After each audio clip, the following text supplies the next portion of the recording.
and rode through the little town until he reached Gunthorpe Road on its outskirts.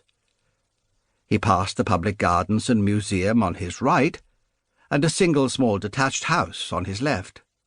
Thus he reached a new and substantial-looking house, which bore upon its drive gates the unusual name Epidaurus. The gates were open, and Linton turned in at the first he came to. He dismounted, left his bicycle at the end of the short semicircular drive, and walked to the front door. It was opened by a smart and capable-looking parlour-maid, who smiled as she recognised him.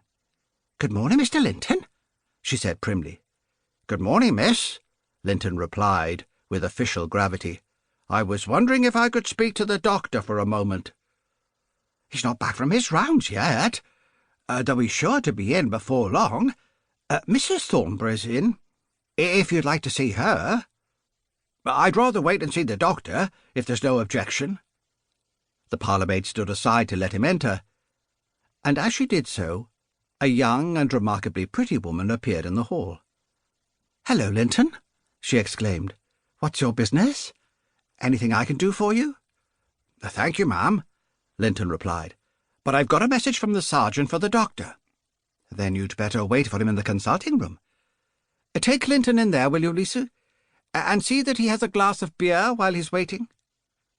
The parlour-maid showed Linton into the consulting room, and a few moments later appeared with a glass and a jug on a tray. "Can't stop and share it with you, as I'm busy," she said, as she frisked out again. In her haste, she omitted to shut the door properly, and it remained slightly ajar. The consulting room lay at the back of the house, and its window, which was open, commanded a view of the kitchen garden and of the garage at the end of it. Linton noticed that the garage was empty, and that its doors were propped back. He poured himself out a glass of beer, sampled it, and then sat down.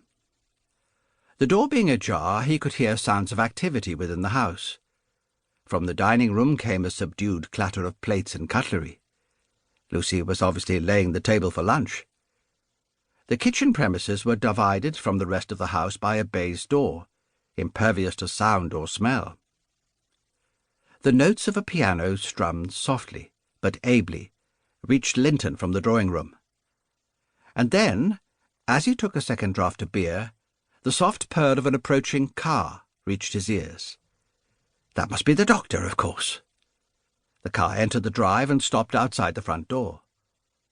Linton wiped his lips and stood up ready to greet Dr. Thornborough. But contrary to his expectations, he did not hear the front door open. An instant later, an electric bell rang insistently somewhere in the back premises. The clattering in the dining-room came to an immediate stop. Linton heard Lucy hasten with tripping steps to the front door and open it. Next, a deep voice, which Linton did not recognise, and a heavy step in the hall. A visitor, obviously. Whoever it was, Lucy must have shown him into the drawing-room, for the piano stopped abruptly. Before the drawing-room door closed again, Linton heard Mrs. Thornborough's voice raised in a tone of complete amazement. It seemed, then, that the visitor must be unexpected. A minute later, Linton heard the sound of a car being driven down the carriageway beside the house towards the garage. Was it the doctor's car this time? No, it wasn't. As soon as it came in sight, Linton saw it. It was a very smart-looking Armstrong-Siddeley limousine, driven by an elderly and rather surly-looking chauffeur.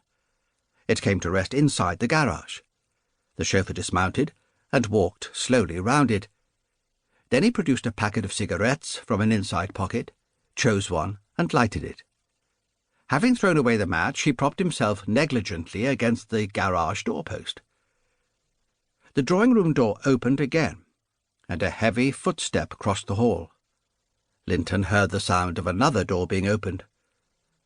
It was shut immediately, and the click of a lock followed. Somebody left the drawing-room and hurried into the dining-room. This must be Mrs. Thornborough, for Linton recognised her voice as she gave instructions to Lucy. Something about it being very awkward. Cook should be asked to hold